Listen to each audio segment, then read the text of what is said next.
وَلَقَدْ يَسَّرْنَا الْقُرْآنَ لِلذِّكْرِ فَهَلْ مِن مُدَّكِرٍ۔ واللہ یعلم ما فی قلوبکم، اور اگر کسی نے دل میں کوئی رکھا نا تو اللہ کو خوب معلوم ہے کہ تمہارے دلوں میں کیا ہے۔ اللہ اکبر۔ اس کا مخاطب کون ہے؟ واللہ یعلم ما فی قلوبکم، اور اللہ جانتا ہے جو کچھ تمہارے دلوں میں ہے۔ اکثر مفسرین کا خیال یہ ہے کہ اس کا مخاطب ازواج مطہرات ہے، کہ نبی پاک صلی اللہ علیہ وسلم کے بارے میں دل میں بھی کوئی بات نہیں رکھنی، دل میں بھی یہ تنگی نہیں رکھنی کہ اللہ کے رسول صلی اللہ علیہ وسلم ہمارے بارے میں کیا حکم فرماتے ہیں، کیا حکم نہیں فرماتے ہیں۔ لیکن اس میں صحیح بات یہ ہے کہ اس میں یہ ازواج مطہرات بھی اس کے مخاطب ہیں، اور عام مومنین سارے کے سارے اس کے بارے میں مخاطب ہیں۔ کیوں؟ اعتراض تھا نا اللہ کے رسول صلی اللہ علیہ وسلم کی ازواج مطہرات کے بارے میں، اعتراض تھا نا آپ کی بیویوں کی تعداد کے بارے میں۔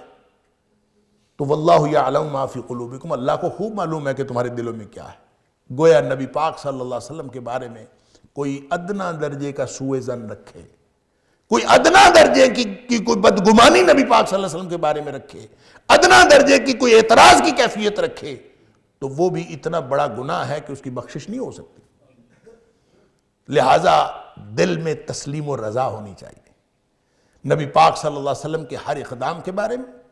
آپ کی معاشرتی زندگی، آپ کی عائلی زندگی کے بارے میں، آپ کے ہر عمل کے بارے میں۔ یہ نبی پاک صلی اللہ علیہ وسلم کا امتیاز بھی ہے، اور یہ نبی پاک صلی اللہ علیہ وسلم کا حق ہے مومنین کے اوپر۔ یعنی ہم پیچھے پڑھا ہے نبی پاک صلی اللہ علیہ وسلم کا حق مومنین کے اوپر کتنا ہے، ان کی اپنی جانوں سے زیادہ ہے۔ اپنی جان پر جتنا حق مسلمان کا اپنی جان پر ہوتا ہے، اس سے زیادہ حق نبی پاک صلی اللہ علیہ وسلم کا مومنین کے اوپر ہے۔ یعنی جان جاتی ہے تو جائے، نبی پاک صلی اللہ علیہ وسلم کی شان میں کوئی کمی نہیں آنی چاہیے۔ اور یہ صرف ظاہری طور پر نہیں، قلبی طور پر بھی، دل میں بھی کوئی ایسی تنگی کی بات نہیں آنی چاہیے۔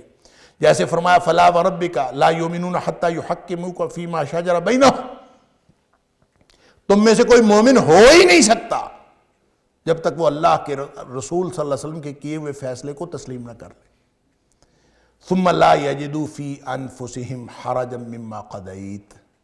پھر نبی پاک صلی اللہ علیہ وسلم کے کیے ہوئے فیصلے کے بارے میں اس کے دل میں تنگی بھی نہیں ہونی چاہیے۔ یعنی ایک تو یہ نا کہ فیصلہ تسلیم کرنا، ایک یہ ہے کھلے دل سے تسلیم کرنا۔ دل کے اندر بھی کبھی تنگی نہیں ہونی چاہیے کہ اللہ کے رسول صلی اللہ علیہ وسلم نے یہ فیصلہ کر دیا ہے تو انسان بد دلی سے، بے دلی سے اس کو تسلیم کر لے۔ اب کیا کریں، اب یہ حدیث آ گئی ہے، میں کیا کروں؟ نہیں، نبی پاک صلی اللہ علیہ وسلم کی حدیث آ جائے تو انسان خوشی سے پھولا نہ سمائے کہ یہ تو نبی پاک صلی اللہ علیہ وسلم کا حکم ہے، میرے لیے اس سے بڑی اور کیا بات ہو سکتی ہے کہ میں نبی پاک صلی اللہ علیہ وسلم کے حکم کی بجا آوری کر کے خوش قسمت لوگوں میں شامل ہو جاؤں۔ یہ انسان کا، ہر شخص کا دل اور دلی کیفیت یہ ہونی چاہیے۔ واللہ یعلم ما فی قلوبکم، تسلیم و رضا اگر یہ نہیں ہے، اللہ اکبر، یعنی دلوں سے تسلیم و رضا ضروری ہے۔ یہ ازواج مطہرات کے لیے بھی ہے، یہ عام مومنین کے لیے بھی ہے، اور ہر امتی کے لیے ہے، اور قیامت تک آنے والے ہر امتی کے لیے۔ واللہ یعلم ما فی قلوبکم۔ کوئی نبی پاک صلی اللہ علیہ وسلم کی ذاتی زندگی کے بارے میں، نبی پاک صلی اللہ علیہ وسلم کی عائلی زندگی کے بارے میں، یا نبی کریم صلی اللہ علیہ وسلم کی کسی بھی طرز عمل کے بارے میں، آپ کے کسی حکم کے بارے میں دل میں اگر کوئی شخص تسلیم و رضا کے علاوہ کوئی اور جذبہ رکھتا ہے تو وہ نبی کریم صلی اللہ علیہ وسلم کا حق نہ دینا ہے، نبی پاک صلی اللہ علیہ وسلم کے حق پر ڈاکہ ڈالنا ہے، نبی کریم صلی اللہ علیہ وسلم کے شان میں گستاخی کے مترادف ہے۔ لہذا اللہ فرماتا ہے کہ تم نہیں جانتے کہ لوگوں سے چھپا سکتے ہو نا، اللہ سے تو نہیں چھپا سکتے۔ دل میں اگر تنگی ہے، آپ کے دل میں کیا ہے، میرے دل میں کیا ہے، سوائے اللہ کے کوئی نہیں جانتا۔ اللہ فرماتا ہے واللہ یعلم ما فی قلوبکم، تمہارے دلوں کی کیفیتیں اللہ جانتا ہے۔ لہذا دل میں بھی تسلیم و رضا پیدا کرو۔ جیسے سیاق و سباق کے اعتبار سے پیچھے خواتین کے ازواج مطہرات کو کہہ دیا کہ ذالک ادنیٰ ان تقر اعینہن، کہ ان کی آنکھیں ٹھنڈی ہوں، ان کو غم کوئی نہ ہو، اور پھر وہ خوش ہو جائیں اس بات سے کہ جو کچھ بھی نبی پاک صلی اللہ علیہ وسلم ان کو دیں اس پر وہ راضی ہو جائیں، اور پھر یہ رضابندی، یہ غم نہ کھانا، آنکھیں ٹھنڈی ہونا، یہ سب کچھ ظاہری جذبات نہ ہوں بلکہ یہ قلبی جذبات ہونے چاہیے، دلی طور پر یہ سمجھنا چاہیے۔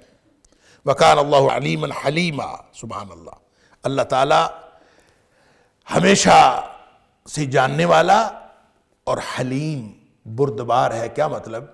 کہ اللہ تعالیٰ دلوں کے حال جانتا تو ہے لیکن دلوں کے حال جان کر فوری ایکشن نہیں لیتا، سبحان اللہ، حلیم ہے، جانتا ہے کہ نبی کریم صلی اللہ علیہ وسلم کی شان میں گستاخی کرنے والے کون کون ہیں، جانتا ہے کہ نبی پاک صلی اللہ علیہ وسلم کی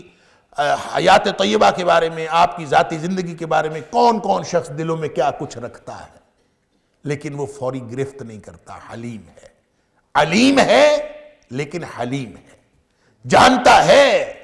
ہمیشہ سے جانتا ہے، سب لوگوں کو جانتا ہے، لیکن وہ حلیم ہے، وہ بردباری سے کام لیتا ہے، وہ فوری طور پر ایکشن نہیں لیتا۔ اللہ اکبر۔ لا يحل لك النساء من بعد ولا ان تبدل بهن من ازواج ولو اعجبك حسنهن الا ما ملكت يمينك وكان الله على كل شيء رقيبا۔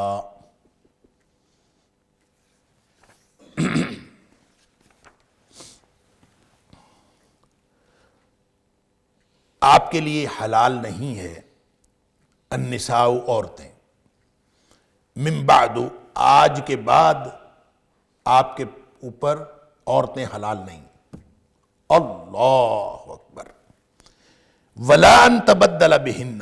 من ازواج، اور نہ ہی اس بات کی اجازت ہے کہ آپ کوئی بیویاں تبدیل کر لیں، ان تبدل بہن، کہ آپ موجودہ بیویوں کی جگہ پر کوئی اور لے آئیں، اس کی بات کی بھی اجازت نہیں ہے۔ وَلَوْ أَعْجَبَكْ حُسْنُهُنَّ، چاہے آپ کو بہت پسند ہو ان کا حسن، إِلَّا مَا مَلَكَتْ يَمِينُكَ، مگر جس کا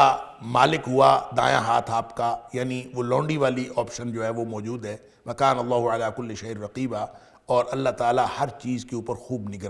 نگرانی کرنے والا۔ یہ وہ جو آیت تخییر آئی تھی نا، کہ جس میں اختیار دیا گیا تھا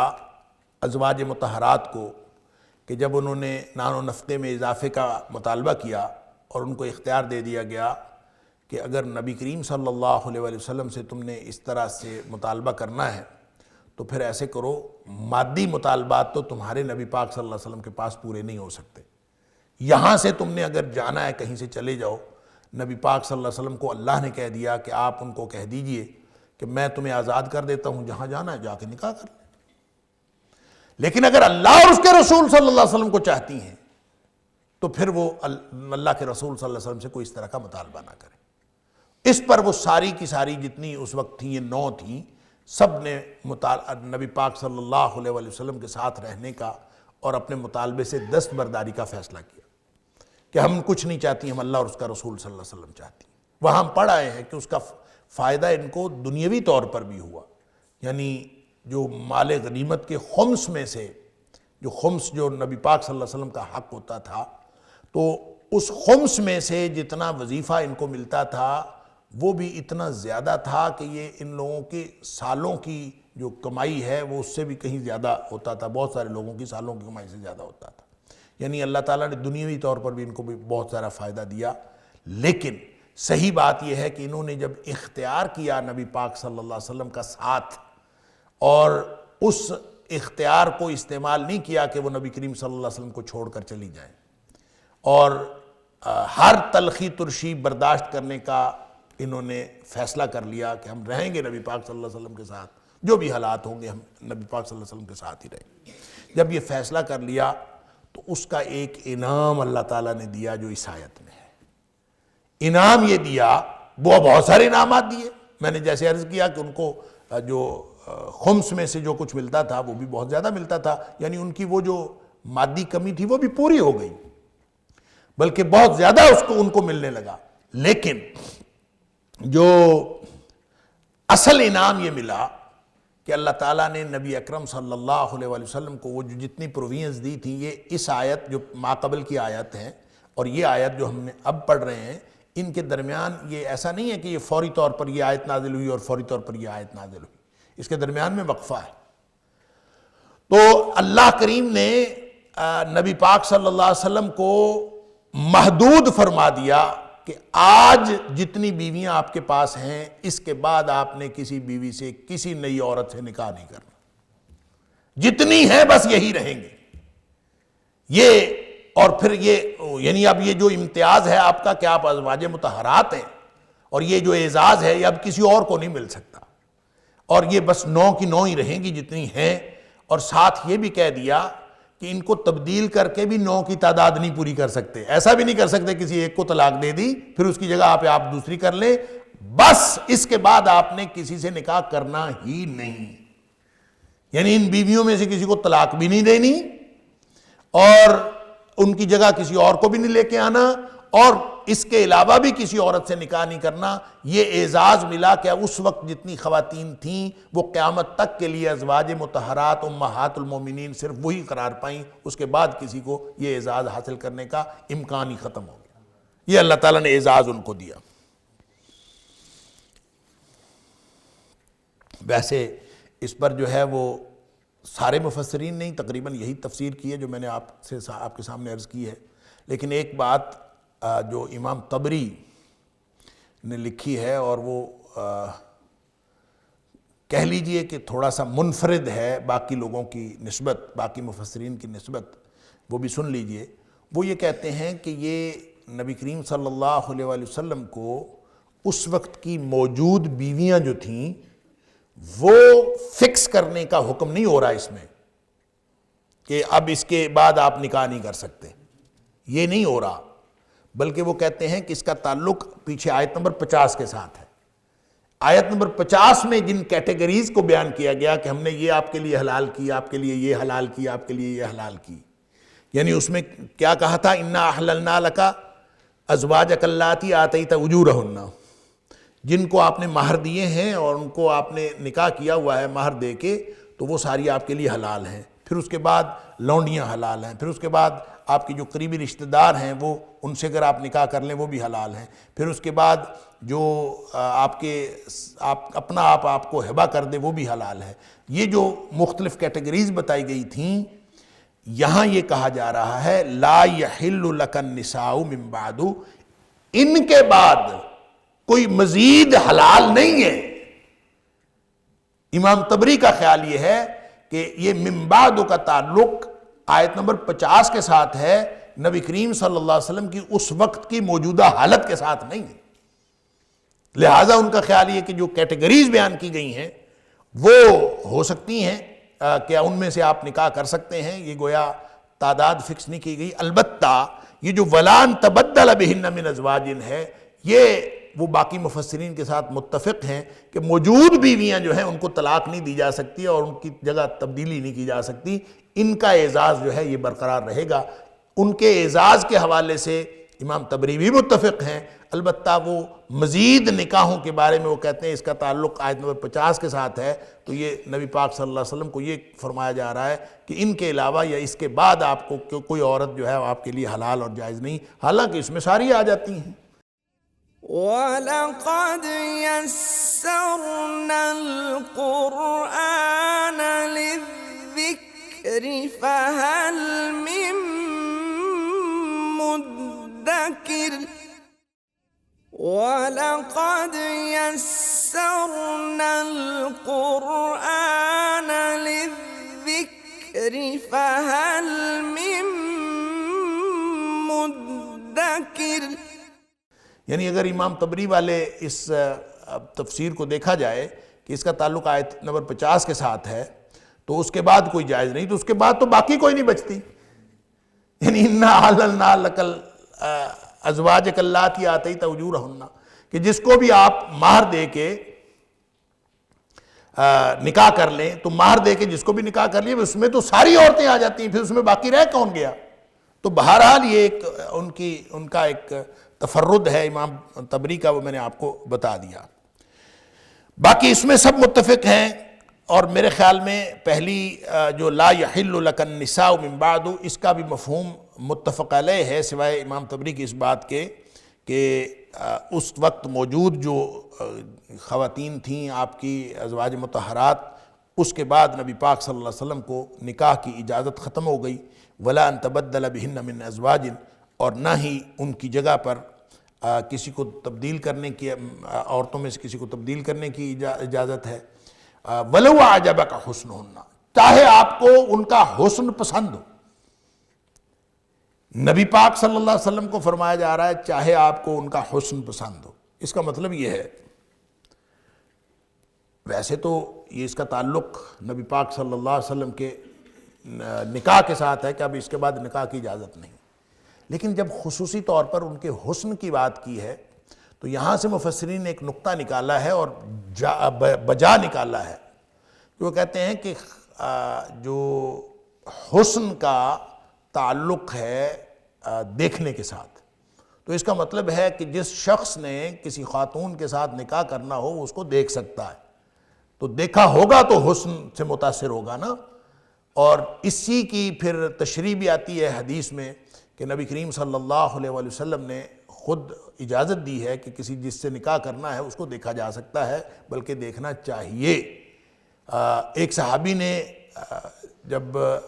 خطبہ کیا تھا، نکاح کیا تھا، ابھی کوئی یعنی منگنی کی تھی کسی قبیلے میں، تو نبی کریم صلی اللہ علیہ وآلہ وسلم نے اس سے کہا تھا کہ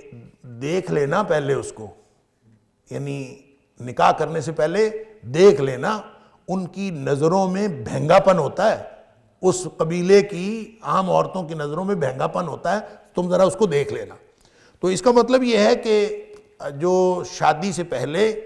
مرد کو چاہیے کہ وہ عورت کو دیکھ لے،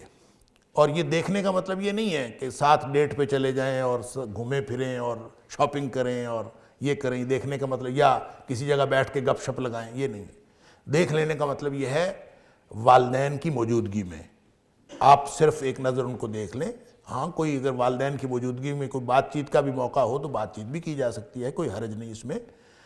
ایک دوسرے کو سمجھنے کے لیے، کیونکہ بات چیت بھی حسن کے اندر شامل ہے۔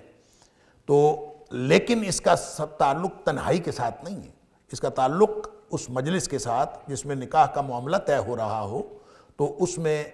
ظاہر ہے والدین ہوتے ہیں، تو لڑکی کے والدین کی موجودگی میں اگر اس کو گھر والوں کی موجودگی میں دیکھ لیا جائے تو یہ ضروری ہے نکاح کے لیے، اور اس سے نبی پاک صلی اللہ علیہ وسلم نے یہ بھی فرمایا کہ دیکھ لینے سے جو ہے وہ محبت پیدا ہو جاتی ہے۔ تو ظاہر ہے محبت کے لیے جو ہے وہ سب سے بہترین جو اس کا علاج ہے محبت کا، محبت پیدا ہو پھر نکاح کیا جائے۔ تو وہ جب آپ نکاح کرنے جا رہے ہیں تو اس کے لیے دیکھ لینا جو ہے وہ بہتر ہے۔ یہ نہیں ہے کہ ضروری ہے اگر کوئی دیکھا نہ ہو تو وہ نکاح نہیں کر سکتا، نکاح تو کر سکتا ہے، نکاح تو ہو جاتا ہے، لیکن اگر وہ دیکھ لے تو اس سے بہتر ہے معاملہ۔ الا ما ملکت یمینک، یعنی نبی پاک صلی اللہ علیہ وسلم کو منع کر دیا گیا کہ آپ نے اب نکاح نہیں کرنا، چاہے آپ کو کوئی عورت بہت ہی پسند ہو پھر بھی آپ نے نکاح نہیں کرنا۔ الا ما ملکت یمینک، ہاں اگر لونڈیاں ہیں تو پھر اس کے ساتھ آپ کا جو تمتع کرنا ہے جو ہے اس کی اجازت نبی پاک صلی اللہ علیہ وسلم کو تھی، اور باقی اہل ایمان کو بھی تھی، تو یہ اجازت باقی تھی۔ وَكَانَ اللَّهُ عَلَىٰ كُلِّ شَيْءٍ رَقِيبًا، اور اللہ تعالیٰ ہر چیز کا نگران ہے۔ یا ایھا الذین آمنوا لا تدخلوا بیوت النبی الا ان یؤذن لکم الی طعام غیر ناظرین اناہ ولکن اذا دعیتم فادخلوا فاذا طعمتم فانتشروا ولا مستأنسین لحدیث ان ذلکم کان یؤذی النبی فیستحیی منکم واللہ لا یستحیی من الحق۔ اللہ اکبر۔ وَإِذَا سَأَلْتُمُوهُنَّ مَتَاعًا فَاسْأَلُوهُنَّ مِنْ وَرَاءِ حِجَابٍ ذَلِكُمْ أَطْهَرُ لِقُلُوبِكُمْ وَقُلُوبِهِنَّ وَمَا كَانَ لَكُمْ أَن تُؤْذُوا رَسُولَ اللَّهِ وَلَا أَن تَنكِحُوا أَزْوَاجَهُ مِنْ بَعْدِهِ أَبَدًا إِنَّ ذَلِكُمْ كَانَ عِنْدَ اللَّهِ عَظِيمًا۔ اے ایمان والو، لا تدخلوا بیوت النبی، نبی پاک صلی اللہ علیہ وسلم کے گھروں میں داخل نہ ہوا کرو،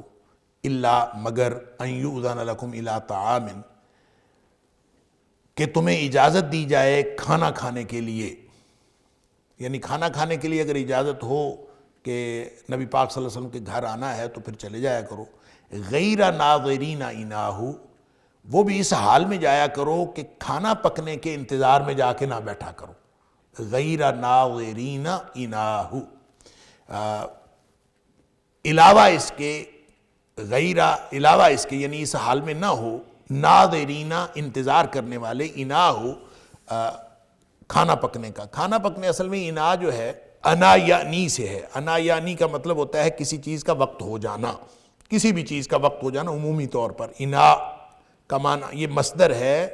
انا یعنی سے، اور اس کا مطلب ہوتا ہے کسی بھی چیز کا وقت ہو جانا۔ جیسے قرآن میں آیا کہ الم یعن للذین آمنوا ان تخشع قلوبہم لذکر اللہ، سورہ حدید کے اندر آیا کہ ابھی بھی وقت نہیں آیا لوگوں کے اوپر، اہل ایمان کے اوپر، کہ ان کے دل جو ہے وہ اللہ سے ڈر جائیں اور اللہ کے ذکر کے لیے جھک جائیں، ابھی بھی لوگوں کے اوپر یہ وقت نہیں آیا۔ تو یعنی اس کا مطلب ہوتا ہے کسی چیز کا وقت ہو جانا، لیکن خاص طور پر یہ کھانا پکنے کے معنوں میں استعمال ہونے لگا کہ چونکہ کھانا جب پک جاتا ہے تو پکنے کے بعد اس کا وقت ہو جاتا ہے کہ اس کو کھایا جائے، تو یہ خصوصی طور پر پھر کھانا پکنے کے معنوں میں ہی اس کا استعمال ہونے لگا۔ اس لیے اس کا ترجمہ میں نے کیا ہے غیر ناظرین اناہ، اس حال میں نہ ہو کہ کھانا پکنے کا انتظار کر رہے ہوں، یعنی اگر دعوت دی ہے کسی نے، کھانا کھانے کے لیے بلا ہی لیا ہے، تو اس کا مطلب یہ نہیں ہے کہ پہلے جا کے بیٹھ جاؤ، کھانا پک رہا ہے اور انتظار کرو کہ کھانا پک رہا ہے۔ اس لیے ظاہر ہے کہ اگر ایسی صورتحال ہو جائے تو گھر والوں کو بہت دقت ہوتی ہے، اور جب کھانا پک رہا ہوتا ہے تو اس وقت ان کی کیفیت ایسی نہیں ہوتی گھر والوں کی کہ مہمان آ کر بیٹھ جائیں، اور مہمانوں کے سامنے کتنی ہی باتیں ہیں جو انسان مہمانوں کے سامنے ظاہر نہیں کرنا چاہتا۔ تو جو لوگ کھانا پکنے کے انتظار میں آ کے بیٹھ جاتے ہیں، ظاہر ہے اس وقت حجاب کی آیات بھی نہیں آئی تھیں، تو لوگ جو ہیں وہ آ کے بیٹھ جاتے تھے اور گپ شپ کرتے رہتے تھے، تو اس سے گھر والوں کو تکلیف ہوا کرتی تھی۔ اور کہتے ہیں کہ عربوں میں یہ ویسے بھی عام رواج تھا کہ پردے وغیرہ کی تو، حجاب وغیرہ کی تو کوئی بات نہیں ہوتی تھی، اور لوگ جو ہے ایک دوسرے کے گھر میں ایسے گھس جاتے تھے، اور بعض اوقات بغیر دعوت کے گھس جاتے تھے اور جا کے پوچھتے تھے کہ کھانا پکا ہے کہ نہیں پکا۔ تو گھر والے جو ہیں وہ بیچارے پریشان ہو جاتے تھے کہ کھانا نہیں پکا، تو یہ بیٹھ جاتے تھے کہ ہم کھانا کھا کے جائیں گے، کھانا پکے گا تو پھر ہم، تو یہ اس طرح کی جتنی معاشرتی بد عادات ہیں ان سے منع کیا گیا کہ ایسا کبھی نہ کیا کرو۔ یہاں پہ بات ہوئی ہے نبی پاک صلی اللہ علیہ وسلم کے گھر کی، تو نبی پاک صلی اللہ علیہ وسلم کے گھروں میں داخل نہ ہوا کرو اس طرح سے کہ جا کے کھانا کھانے کے لیے بیٹھ کے انتظار کرنا شروع کر دو۔ ہاں کھانا کھانے کی اجازت ہو تو جا سکتے ہو، بغیر اجازت کے نہیں جانا، نمبر 1، اور اگر اجازت بھی ہو کھانا کھانے کی تو پھر بھی صرف کھانے کے وقت جاؤ، جس وقت انہوں نے بلایا ہے اس وقت جاؤ اور جا کے کھانا کھا کے واپس آ جاؤ۔ ولیکن، اور لیکن، اچھا، اور لیکن کا مطلب یہ آگے ہم پڑھنے سے پہلے ہم اس کو سمجھ لیں کہ یہ عمومی عادت تھی عربوں کی جس سے منع کیا جا رہا ہے، اور مثال نبی پاک صلی اللہ علیہ وسلم کے گھر کی دی ہے، اور اطلاق اس کا سارے گھروں کے اوپر ہوتا ہے کہ کوئی بھی شخص کسی کے گھر میں اس طرح سے جا کے نہ گھسے اور نہ جا کے بیٹھا کرے۔ ولیکن اذا دعیتم، اور لیکن جب تمہیں بلایا جائے، دعوت دی جائے، فادخلوا، پھر داخل ہو جایا کرو، فاذا طعمتم، اور پھر بھی کھانا کھانے کے بعد، فاذا طعمتم، پھر جب تم نے کھانا کھا لیا، فانتشروا، تو پھر تم وہاں سے منتشر ہو جایا کرو، چلے جایا کرو۔ ولا مستأنسین لحدیث، پھر ایسے باتوں کے چاہنے والے، یعنی مستأنسین، باتیں کرنے والے یا باتوں سے سکون حاصل کرنے والے نہ بنو۔ ولا مستأنسین لحدیث، اصل میں مستأنس انس سے ہے، انس کا مطلب ہوتا ہے چاہنا، کسی چیز سے لگاؤ رکھنا، تو ایسے ہی باتوں میں دل لگا کر، باتوں میں دل انس اور دل لگانے والے بن کر بیٹھ نہ جایا کرو۔ عام طور پہ لوگوں کا گھروں کے اندر یہ بھی ہوتا ہے کہ جب کھانا کھا لیتے ہیں تو پھر گپ شپ شروع ہوتی ہے، اور پھر گپ شپ کب ختم ہوتی ہے اس کا تو کوئی اینڈ پوائنٹ ہے ہی نہیں، یعنی باتیں شروع ہو گئی ہیں تو بس شروع ہو گئی ہیں، تو جب تک باتیں ہوتی رہیں گی، گپ ہوتی رہے گی، وہ ہوتی رہے گی، تو گھر والوں کو کیا تکلیف ہو رہی ہے، وہ بیچارے جنہوں نے پہلے کھانا کھلایا ہے، اور اس میں بھی آپ اس سے ماقبل کے جو الفاظ ہیں ان کو غور کریں تو کھانا پکنے کے انتظار میں پہلے آ کے بیٹھ گئے اگر، تو اس وقت بھی گھر والوں کو تکلیف ہوئی۔ سبحان اللہ، کس طرح کی نزاکتیں ہیں جس کا اسلام خیال رکھتا ہے۔ اور پھر جب کھانا کھا لیا تو کھانا کھانے کے بعد آپ دیکھیں نا، آپ ایک طرح کے دوست ہوں اور ایک طرح ایک دوسرے کے ساتھ فرینک ہوں، گپ شپ کرنے والے ہوں، لیکن جس کے گھر کھانا ہوگا نا وہ بیچارہ خواہ مخواہ ٹینشن میں ہوتا ہے، اس کو اپنی ٹینشن پڑی ہوتی ہے کہ میں نے کھانا پکانا بھی ہے، کھانا پیش بھی کرنا ہے، کھانا کھلانا بھی ہے، اس کو اپنی ٹینشن ہوتی ہے، اور اس پر جو ہے وہ دوست احباب جو ہیں یا رشتہ دار جو ہے پہلے ہی آ کے بیٹھ جائیں کھانے کے انتظار کرنے کے لیے، اور اس وقت بھی ظاہر ہے اہل خانہ جو ہے وہ ایسی کیفیت میں نہیں ہوتے جس کو وہ دوسروں کے اوپر ظاہر کرنا چاہیں۔ پھر جب کھانا کھا لیا تو کھانا کھانے کے بعد گپ شپ شروع ہو جائے گی، اور یہ کب تک گپ شپ رہنی ہے، وہ جب تک آپس میں وہ گپ شپ کے اندر دلچسپی باقی رہتی ہے۔ وَلَا مُسْتَأْنِسِينَ لِحَدِيثٍ کا مطلب ہے باتوں میں دل لگانے والے نہ بنو، خواہ مخواہ باتیں کرنے والے نہ بنو، یعنی باتیں کرتے ہوئے وہاں بیٹھے نہ رہا کرو بلکہ چلے جایا کرو وہاں سے۔ اِنَّ ذَلِكُمْ، اب یہ نبی پاک صلی اللہ علیہ وسلم کے گھر کے حوالے سے بات ہو رہی، اِنَّ ذَلِكُمْ كَانَ يُؤْذِي النَّبِيَّ، سبحان اللہ، تمہاری اس بات سے نبی پاک صلی اللہ علیہ وسلم کو تکلیف ہوتی ہے۔ اس میں یہ جو کانا ہے نا، کان یؤذی النبی، اس کا مطلب ہے ہمیشہ تکلیف ہوتی ہے، جب بھی تم یہ حرکت کرتے ہو نبی پاک صلی اللہ علیہ وسلم کو تکلیف ہوتی ہے۔ اس کا مطلب ہے وہاں عام رواج تھا، اور عام طور پہ عرب ایسا کرتے تھے، اور بالکل اجڑ پنے کا اظہار کرتے ہوئے وہ آپس میں تو کرتے ہی تھے، وہ نبی پاک صلی اللہ علیہ وسلم کے ساتھ بھی کرتے تھے، اور نبی کریم صلی اللہ علیہ وسلم کے گھروں میں داخل ہو جاتے تھے، لہٰذا بات تو ہو رہی ہے نبی پاک صلی اللہ علیہ وسلم کے گھروں، لیکن یہ عمومی طور پر گویا سب کو سمجھایا جا رہا ہے کہ یہ تکلیف دہ بات ہے، ایسے نہیں کرنا چاہیے۔ ان ذالکم، یہ جو تمہارا عمل، طرز عمل تھا، کان یؤذی النبی، یہ نبی پاک صلی اللہ علیہ وسلم کو تکلیف دیتا ہے ہمیشہ سے ہی۔ فیستحیی منکم، نبی پاک صلی اللہ علیہ وسلم تم سے بات کرتے ہوئے شرماتے تھے، سبحان اللہ، یعنی اب ظاہر ہے میزبان تو شرماتا ہی ہے، میزبان مہمان کی عزت، قدر اور احترام کے منافی سمجھتا ہے کہ اس کو ایسی کوئی بات کہے، اور پھر نبی پاک صلی اللہ علیہ وسلم جو اس ایسے اعلیٰ کردار کے تھے کہ وہ کسی کی بھی دل شکنی نہیں کرنا چاہتے تھے، تو نبی پاک صلی اللہ علیہ وسلم تو بدرجہ اولا، آپ تو کسی کو بھی کچھ نہیں کہتے تھے، تو آپ پھر اس بات سے شرماتے تھے کہ وہ مہمان کو کہیں کہ تم چلے جاؤ یا کچھ، یا مجھے تکلیف ہوتی ہے، نبی پاک صلی اللہ علیہ وسلم کچھ بتاتے ہی نہیں تھے، فیستحیی منکم، وہ آپ سے شرماتے تھے۔ واللہ لا یستحیی من الحق، اور اللہ حق بتانے میں کبھی نہیں شرماتا، لہذا اللہ تمہیں بتا رہا ہے ایسا نہ کیا کرو۔ وَإِذَا سَأَلْتُمُوهُنَّ مَتَاعًا، اور اگر تم نے ازواج مطہرات سے کوئی چیز مانگنی ہو، متاعًا کوئی سامان وغیرہ لینا ہو، سَأَلْتُمُوهُنَّ تم نے کوئی مانگنا ہو ان سے، متاعًا کوئی سامان وغیرہ، فَاسْأَلُوهُنَّ مِنْ وَرَاءِ حِجَابٍ، تو پھر آئندہ کے لیے تم نے پردے کے پیچھے سے مانگنا، یعنی گھر میں داخل ہونا اب ویسے ہی بند ہو گیا، اب پردے کے پیچھے سے تم نے مانگنا ہے۔ ذالکم اطہر لقلوبکم وقلوبہن، یہ زیادہ پاکیزگی والی بات ہے، لقلوبکم تمہارے دلوں کے لیے بھی، وقلوبہن اور ان کے دلوں کے لیے بھی۔ وما کان لکم ان تؤذوا رسول اللہ، اور تمہارا حق نہیں تھا، ان تؤذوا رسول اللہ، کہ تم تکلیف دیتے نبی پاک صلی اللہ علیہ وسلم کو، تمہیں یہ چاہیے نہیں تھا، تمہارا حق نہیں تھا کہ نبی پاک صلی اللہ علیہ وسلم کو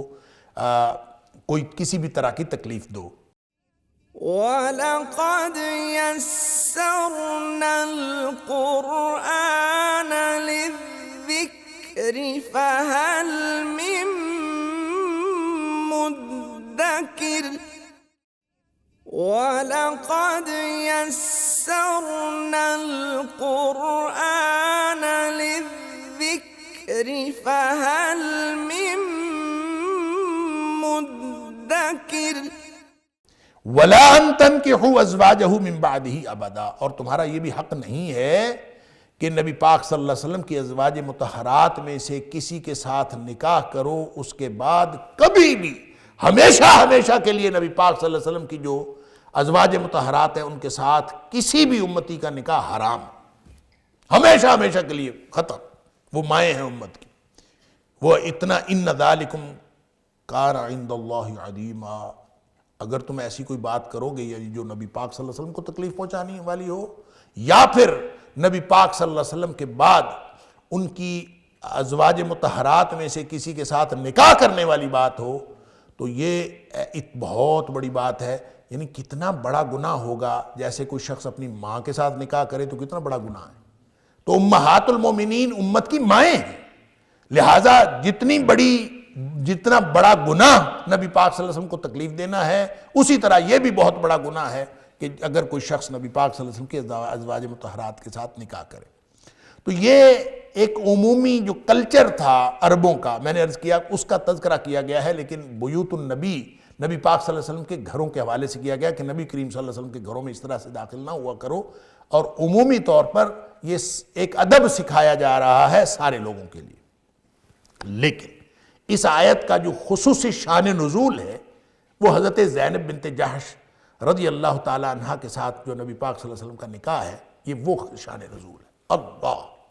اور دوسرا اس کا شان نزول یہ ہے کہ یہ چونکہ آیت حجاب ہے، اور اس کو آئندہ آنے والی آیات جو ہیں آیت نمبر 59 خاص طور پر اس کے ساتھ اس کو جوڑ کر پڑھیں،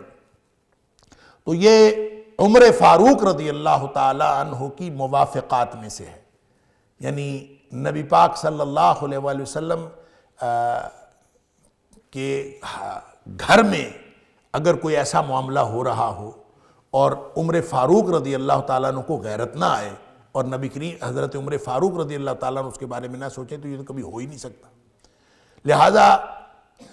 جن تین باتوں کے بارے میں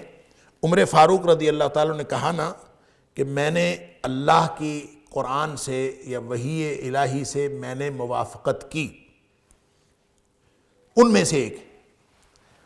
وافق تو میں نے موافقت کی، تو یہ موافقات عمر میں سے ہیں۔ تو موافقات عمر فاروق رضی اللہ تعالیٰ کی کتنی ہیں وہ اس حدیث میں تو 3 ہیں، لیکن بعض لوگوں نے کہا کہ 15 باتوں میں حضرت عمر فاروق رضی اللہ تعالیٰ کی رائے پہلے آئی اور اللہ کا قرآن بعد میں نازل ہوا۔ اور جلال الدین سیوطی نے تو لکھا ہے تاریخ الخلفاء کے اندر 21 مقامات ایسے ہیں کہ جس میں عمر فاروق رضی اللہ عنہ کی رائے پہلے آئی اور اللہ کا قرآن بعد میں نازل ہوا، واللہ اعلم۔ لیکن اس میں عمر فاروق رضی اللہ تعالیٰ نے یہ نہیں کہا پہلے رائے آئی تو بعد میں قرآن نازل ہوا، تو یہ نہیں کہا کہ میری رائے کے ساتھ قرآن نے اتفاق کیا، یہ نہیں کہا، یہ کہا میں نے قرآن کی رائے سے اتفاق کیا۔ سبحان اللہ، کہ میں نے قرآن کی رائے سے اتفاق کیا، حالانکہ کہنا یہ چاہیے تھا، اور بات بھی ایسے تھی کہ پہلے ان کی رائے آئی اور بعد میں قرآن نازل ہوا۔ اور اس بارے میں خاص طور پر بخاری شریف کے اندر ہے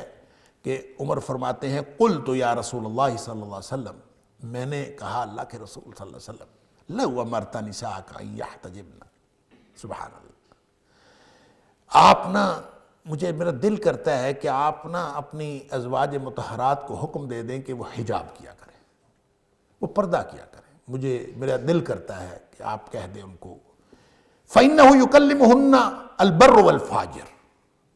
اس لیے کہ آپ کو ان کے ساتھ گفتگو کرنے والے کئی نیک لوگ ہوتے ہیں، کئی بد لوگ ہوتے ہیں، ہر طرح کے لوگ آتے ہیں باتیں کرنے کے لیے۔ تو میرا دل یہ کرتا ہے کہ یہ نا آپ ان کو پردے کا حکم دے دیں، کیونکہ ہر نیک بد آتا ہے، کوئی اچھا ہوتا ہے، کوئی برا ہوتا ہے، کوئی اچھے خیال والا اچھی نیت والا ہوتا ہے، کوئی بری نیت والا ہوتا ہے، تو میرا دل کرتا ہے کہ یا نا آپ ان کو حکم دے دیں۔ تو وہ کہتے ہیں کہ میں نے یہ بات نبی پاک صلی اللہ علیہ وسلم سے کہی تھی، فَنَزَلَتْ آیَةُ الْحِجَاب، تو اس کے بعد یہ حجاب کی آیت نازل ہو گئی، من وراء حجاب، آئندہ یہ ختم ہوگی۔ اللہ اکبر۔ اور اس کی تفصیل یہ ہے کہ نبی کریم صلی اللہ علیہ وسلم نے زینب بنت جحش رضی اللہ تعالی عنہ کے ساتھ نکاح کیا، تو اس کے بعد آپ نے اس کی تفصیل ہم پڑھ آئے ہیں، اور اس کے بارے میں بھی جتنی مفسرین کی آراء ہیں اس کا تجزیہ ہم نے کر لیا تھا کہ نکاح جو ہے وہ زمین پر ہوا کہ نہیں ہوا، اس پر بھی گفتگو ہوئی۔ بہرحال نکاح ہو گیا تو ولیمہ تو ہونا تھا نا، تو اس کا مطلب ہے نکاح کی جو جملہ اس کے ضروریات تھیں اور جملہ تفصیلات تھیں وہ طے ہوئیں، تو نکاح ہوا، اس کی ساری تفصیلات، اس پر ولیمہ بھی ہوا۔ تو نبی کریم صلی اللہ علیہ وسلم نے،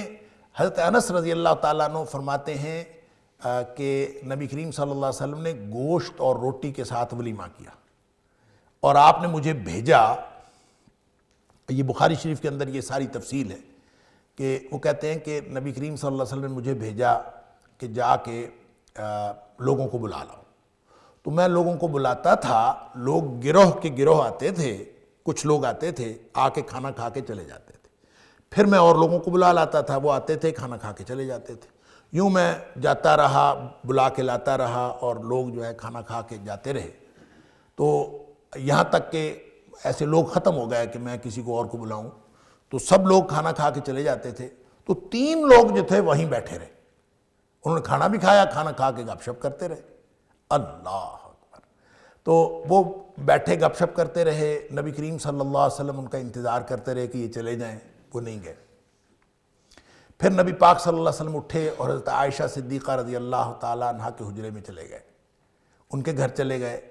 اس خیال سے کہ شاید یہ اس کے بعد اٹھ جائیں گے۔ پھر نبی پاک صلی اللہ علیہ وسلم کچھ دیر بعد حضرت عائشہ صدیقہ رضی اللہ تعالیٰ عنہ کے گھر سے واپس آ گئے، آ کے دیکھا 2-3 بندے پھر گپ شپ کر رہے تھے، پھر بھی بیٹھے تھے۔ پھر نبی پاک صلی اللہ علیہ وسلم پھر واپس چلے گئے، اور واپس جا کے آپ نے ساری ازواج مطہرات کے گھر چکر لگایا۔ تو ساری ازواج مطہرات کے گھر چکر لگا کے پھر نبی پاک صلی اللہ علیہ وسلم آئے تو وہ ابھی بھی 3 بیٹھے تھے، بیٹھے گپ کر رہے تھے۔ تو نبی پاک صلی اللہ علیہ وسلم نے پھر ان کو کچھ نہیں کہا، آپ پھر حضرت عائشہ صدیقہ رضی اللہ تعالیٰ عنہ کے گھر چلے گئے۔ سبحان اللہ! انتظار کر رہے تھے کہ یہ چلے جائیں، تو وہ جا ہی نہیں رہے تھے، وہ کھانا کھا کے مستانسین حدیث ہو گئے تھے، مستانسین الحدیث، گپے مار رہے تھے بیٹھے۔ اللہ اکبر! حضرت انس رضی اللہ تعالیٰ عنہ فرماتے ہیں مجھے یاد نہیں ہے کہ پھر نبی پاک صلی اللہ علیہ وسلم کو میں نے جا کے بتایا، یعنی آپ حضرت عائشہ کے گھر ہی انتظار کرتے رہے، اور میں نے جا کے بتایا یا کسی اور نے بتایا کہ وہ چلے گئے، یعنی پھر نبی پاک صلی اللہ علیہ وسلم اس وقت تک نہیں آئے جب تک وہ چلے نہیں گئے۔ تو پھر میں نے بتایا ان کو جا کے یا کسی اور نے بتایا، تو پھر نبی پاک صلی اللہ علیہ وسلم واپس تشریف لائے، اور واپس جب آپ تشریف لائے تو حضرت انس کہتے ہیں رضی اللہ تعالیٰ عنہ کہ میں نبی پاک صلی اللہ علیہ وسلم کے ساتھ ساتھ تھا، اور نبی کریم صلی اللہ علیہ وسلم جب اپنے گھر یعنی حضرت زینب بنت جحش رضی اللہ تعالیٰ عنہا والے گھر جس گھر میں ان کو رکھا ہوا تھا وہاں داخل ہونے لگے، تو ایک پاؤں نبی پاک صلی اللہ علیہ وسلم کا اندر تھا اور ایک پاؤں نبی پاک صلی اللہ علیہ وسلم کا باہر تھا، کہ اس دوران نبی کریم صلی اللہ علیہ وسلم نے میرے اور اپنے درمیان پردہ لٹکا لیا، اور وہ جو پردہ لٹکایا تو اس موقع پر یہ آیت نازل ہوئی، یہ آیت حجاب اس وقت نازل ہوئی، یعنی اس کے بعد پھر گھروں میں داخلہ بند ہو گیا کہ اب گھر میں صرف محرم داخل ہو سکتے ہیں، محرم کے علاوہ کوئی گھر میں داخل ہو ہی نہیں سکے، اور یہ کہہ دیا کہ وَإِذَا سَأَلْتُمُوهُنَّ مَتَاعًا فَاسْأَلُوهُنَّ مِنْ وَرَاءِ حِجَاب۔ اب جو ہے گفتگو ہوگی، کسی کی بھی گفتگو کسی کے ساتھ، کوئی ازواج مطہرات سے گفتگو کرنے کے لیے آئے گا یا یعنی کوئی سامان وغیرہ لینے کے لیے آئے گا تو وہ باہر سے ہی کرے گا، وہ باہر سے چلے جائے گا۔ اس کا مطلب یہ ہوا، ایک ہوتا ہے ستر، ایک ہوتا ہے حجاب۔ یہ ساری بحث ہم سورہ نور میں کر رہے ہیں، اور خاص طور پہ سورہ نور کی آیت نمبر 31 میں جو کچھ بات ہوئی تھی تفسیر کی، وہ وہاں دیکھی اور سنی جا سکتی۔ یہ تفصیل بات ہو گئی ہے، لیکن میں صرف ایک خلاصہ عرض کرتا ہوں۔ ایک ہوتا ہے ستر، ایک ہوتا ہے حجاب۔ ستر وہ ہوتا ہے، اب ہم نے تو حجاب اور ستر کا فرق ہی کوئی نہیں نہ رکھا، عورت کا ستر کتنا ہے اس کے بارے میں سارے فقہاء اس بات پر متفق ہیں کہ عورت کا سارا جسم ستر ہے، سارا جسم ستر ہے سوائے چہرے اور ہتھیلیوں کے اور پاؤں کے۔ اور اگر حجاب نازل ہوا ہے بعد میں، ستر پہلے تھا، حجاب کا حکم بعد میں نازل ہوا ہے، ستر تو تھا ہی، تو حجاب کا جو حکم نازل ہوا ہے ظاہر ہے یہ اس سے بڑھ کر ہے نا۔ تو اس سے پھر وہ جو جتنی بحث ہے متقدمین سے لے کر آج متاخرین تک کہ چہرے کا پردہ ہے کہ نہیں ہے، وہ ساری خود دم توڑ جاتی ہے کہ جب یہ ستر، یہ حجاب جو ہے یہ ستر سے کے اوپر ایڈیشن ہوئی ہے، اس کے اوپر اضافہ ہوا ہے، تو ظاہر ہے یہ چہرے چھپانے کے لیے تو ہوا ہے، اور کس کے لیے ہوا؟ پھر آگے جو آیت نمبر 59 ہے، آیت جلباب، جس کے اندر یدنین علیہن من جلابیبہن ہے، اس میں تو اور وضاحت ہو جاتی کہ بالکل اس کو مکمل جو ہے وہ اپنے اوپر ڈھانپ لیں اور اپنے چہرے جو ہیں وہ اپنے چھپا لیں۔ تو یہ گویا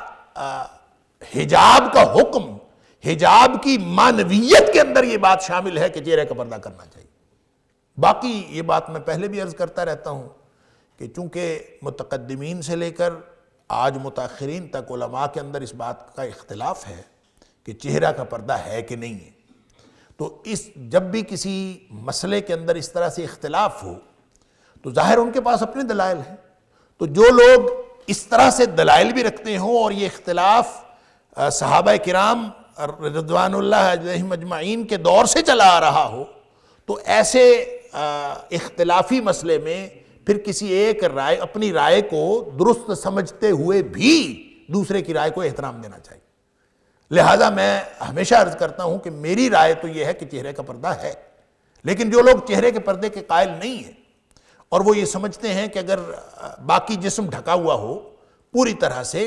اور صرف چہرہ اور ہتھیلیاں جو ہیں وہ کھلی ہوئی ہوں تو یہ بھی حجاب ہے، اور حجاب کی اس کیفیت کو بھی حجاب کہتے ہیں کہ یہ چہرہ اور ہتھیلیاں اگر کھلی بھی ہیں تو باقی سارا گاؤن وغیرہ پہنا ہوا ہے، اسکارف لیا ہے، بال وغیرہ ڈھکیں تو یہ حجاب ہے۔ ٹھیک ہے، ان کی رائے ہے تو اس کو بھی حجاب کہا جا سکتا ہے، اور اس رائے کو اسی طرح سے وقت دینی چاہیے اور اسی طرح سے احترام کرنا چاہیے جس طرح آپ کی اپنی رائے ہے۔ لیکن میری رائے یہ ہے کہ حجاب، اور اس لیے اس طرح سورہ نور کے اندر میں نے یہ بھی عرض کیا تھا کہ سورہ نور کے اندر یہ آتا ہے کہ جب عورت بوڑھی ہو جائے تو وہ کپڑے اتار سکتی ہے۔ تو وہ کپڑے کون سے ہیں؟ وہ ظاہر ہے جو کپڑے لباس چھپانے کے لیے جو جسم چھپانے کے لیے پہنے ہیں وہ تو نہیں اتار سکتی، بوڑھی ہو کے بھی نہیں اتار سکتی، تو وہ ایکسٹرا کپڑا ہی ہے جو اس کے اوپر لیا تھا،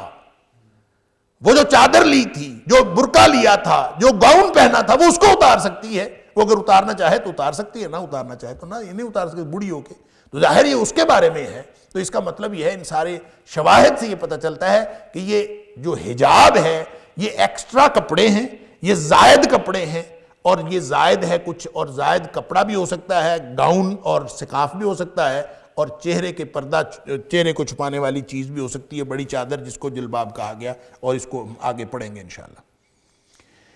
اس میں یہ بھی بات بڑی قابل غور ہے، ذالکم اطہر لقلوبکم وقلوبہن، اللہ اکبر، یہ تمہارے دلوں کے لیے، اور خواتین یعنی یہاں ازواج مطہرات کی بات ہو رہی، ان کے دلوں کے لیے یہ پاکیزہ تر ہے، ان کی پاکیزگی کے لیے۔ اللہ اکبر، یہ بات ہو رہی ہے ازواج مطہرات کی اور صحابہ کرام کی، جن کے بارے میں آتا ہے کہ اللہ نے پورے جہان کے دلوں کی طرف دیکھا تو سب سے بہتر دل نبی پاک صلی اللہ علیہ وسلم کا دل پایا، اور اس کے بعد اللہ نے مخلوق پر نگاہ کی تو سب سے بہتر دل صحابہ کرام کے دلوں کے پایا، جن کے بارے میں اللہ قرآن میں کہتا ہے کہ ان کا ایمان معیار ہے، فَإِنْ آمَنُوا بِمِثْلِ مَا آمَنْتُمْ بِهِ فَقَدِ اهْتَدَوْا۔ ان کے دلوں کو اللہ جانتا ہے، ان کے دلوں میں ایمان ہے، ان کے دلوں میں اتنے پختہ ایمان والے اور اتنے پختہ ایمان والیاں، ان کے بارے میں اللہ فرما رہا ہے تمہارے دلوں کی پاکیزگی کے لیے ضروری ہے کہ تم پردہ کیا کرو۔ تو ہم آج کے دور میں ہم کس باغ کی مولی ہیں کہ ہم کہاں سے اٹھتے ہیں، کیا کلچر ہے، کیا حالات ہیں، کیا دماغ ہے، کیا نیتیں ہیں، تو ہم کہتے ہیں ہمارا پردہ تو آنکھ کا ہوتا ہے، ہم بس آنکھ کا پردہ ہے، حجاب کی ضرورت نہیں۔ قرآن کہتا ہے کہ ازواج مطہرات بھی ہوں اور صحابہ کرام بھی ہوں تو دلوں کی طہارت کے لیے حجاب ضروری ہے، اور ہم کہتے ہیں کہ نہیں جناب پردہ تو آنکھ کا ہوتا ہے، پتہ نہیں کہاں سے بنا لیا انہوں نے۔ اور حجاب دل کی پاکیزگی کے لیے ضروری ہے، یہ قرآن کا فیصلہ ہے، ذالکم اطہر لقلوبکم وقلوبہن۔ خواتین ازواج مطہرات جتنی نیک بھی ہوں اور صحابہ کرام جتنے نیک مرد بھی ہوں تو بھی حجاب پاکیزگی کے لیے ضروری ہے۔ اللہ اکبر، اللہ تعالیٰ مجھے اور آپ کو ہم سب کو قرآن سمجھنے اور عمل کرنے کی توفیق عطا فرمائے۔ وآخر دعوانا ان الحمدللہ رب العالمین۔ إن هذا القرآن يهدي للتي هي أقوم ويبشر المؤمنين الذين يعملون الصالحات أن لهم أجرا كبيرا۔